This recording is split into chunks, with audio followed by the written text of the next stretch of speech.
Sri Lanka has the opportunity to rebuild and transform the lives of its citizens through high economic growth. What will be the banking sector's role in this transformation? Well, banks raise about 60% of its finance to the public. So banks do have an obligation to be an integral part of the nation building exercise. However, the challenge and role for banks in this exercise of nation building is different to the traditional banking. Why is it so? You see, we just finished a 30-year-old war, and there's a huge unbanked population in the north and east. The challenge is to bring these unbanked population to the banking fold, but it's not easy because first there needs to be a sense of belief amongst the communities that we work with. In that respect, I am very happy to say NDB Bank has initiated several livelihood projects focused at the youth of the north and east. We teamed up with industry leaders in the hospitality sector because that's a sector which is fast growing in our country, and also in motor mechanism. We ran a 6 months program, and today I am very happy to say that about 100 youth, that is about 4 batches, have graduated. They are employed, their families and their extended families all bank with us. They believe in us, they trust us. What we did was simply building bridges of trust. So as I said earlier, whilst the challenge is to migrate the unbanked to the banking sector, there was a difference in roles that the banks had to play by building bridges of trust and getting the communities first to believe in each other and then to believe in the banks. What are NDB Group's distinctive competitive strengths, and what sets the group apart from the rest of the commercial banking industry in Sri Lanka? Very good question. It comes from my heart. You see, NDB Group is much beyond a bank. We are a huge financial conglomerate. We have banking, we have investment banking, stockbroking, wealth management and insurance. Therefore, we now position ourselves as a one-stop shop. Anyone who wants to, or who has an idea to start an investment, from that point onwards to where he wants to go public, we can handle the entire spectrum of activities. Now, that's one side of our story.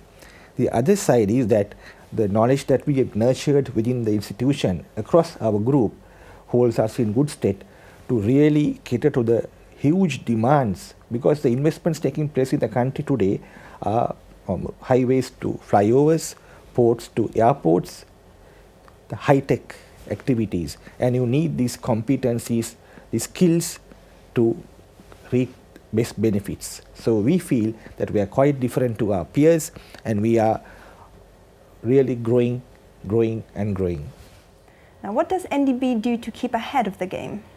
Well, I believe that innovation and technology are interdependent, but not mutually exclusive. If I handle innovation first, we work differently. To give you an example, when we want to increase our savings, we never said we pay so much above our peers, come save with us. Instead, because of the competencies available within the group, we did a little booklet. You know, if you put off a light, you save so much of electricity. If you put off your refrigerator with the night, you save so much. If you close a tap, without allowing water to just run, you save so much. So we encourage the whole household to inculcate good habits, save and save with us. It's working wonderfully well. Technology, yes, today the customers are complex, their demands, their requirements are even more complex. So you have to leverage on technology. Last year, we migrated into a state-of-the-art core banking system which cuts across all our products and services. So we are innovative, we are driven by technology, and we are on top. There are ample opportunities for SMEs and small-scale entrepreneurs within Sri Lanka's post-conflict economy. What types of business propositions are available from NDB for such clients? NDB, as you know, started as a development bank. So we were in the forefront of fostering economic growth. SMEs, we believe they are the backbone of the economy. we've always been with them. You know, we've seen small SMEs or the seeds we planted begin to blossom over a period of time, migrate into large companies. Because our advice is not, here's a loan at a low rate of interest, now go and start the project. No. We tell them what is the right product that they should manufacture, to which market, which technology they should use. We even go to the extent of advising them on the benefits of branding and packaging. It's a overall total package of advice that we provide them. That's coming from the bottom of my heart. We support SMEs because they are our future. Where next for NDB Bank? Good question. We've been changing ever so often. Yes, that's good. Change is inevitable in today's life. Change is in our DNA. But we want to be number one in the industry. So therefore, in whatever form, change has to take place. As I mentioned, we are a huge group from banking, investment banking, stockbroking, insurance. Now, there was a need to bring the group together. Firstly, the resources, the staff had to come together. Then the processes and the systems had to come together. Early part of last year, we had a huge brand rally led by me, and where all staff came together and they said, we are NDB. That was a tremendous success. So now the staff, they're all together with one objective and one aim, to grow NDB.